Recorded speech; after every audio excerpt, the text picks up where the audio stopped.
ভাইয়া এখানে কি কেক পাওয়া যাবে? হ্যাঁ বেটা পাওয়া যাবে। ঠিক আছে ভাইয়া, তুমি কেকগুলা দেখাও। এই দেখো বেটা, একটা 500 টাকা, একটা 700 টাকা। ভাইয়া আমার কাছে তো শুধু 10 টাকাই আছে। তাহলে তুমি তোমার আম্মু আব্বুকে বলো, ওনারা তোমাকে কেক কিনে দিবে। ভাইয়া আমার মা বাবা কেউ নেই। ঠিক আছে ভাইয়া, আমি প্রতিদিন ব্যাংকে 5 টাকা করে জমা রাখবো। যেদিন 500 টাকা হবে সেদিন এসে কেক নিয়ে যাব। ঠিক আছে বেটা, তুমি প্রতিদিন এসো আর এখানে টাকা রেখে যেও। ঠিক আছে ভাইয়া।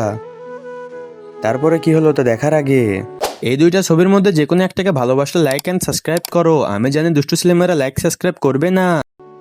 ভাইয়া আমার টাকা আমাকে ফেরত দাও। কেন বেটা, কি হয়েছে?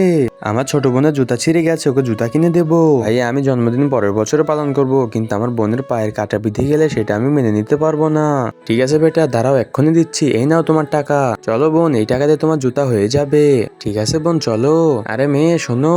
হ্যাঁ ভাইয়া বলো। তুমি কেকটা তো নিয়ে যাও। কিন্তু ভাইয়া আমার কাছে তো এখন 5 টাকাই আছে শুধু। নাও, এখন কেকের দাম 5 টাকা। এই নাও। থ্যাংক ইউ ভাইয়া।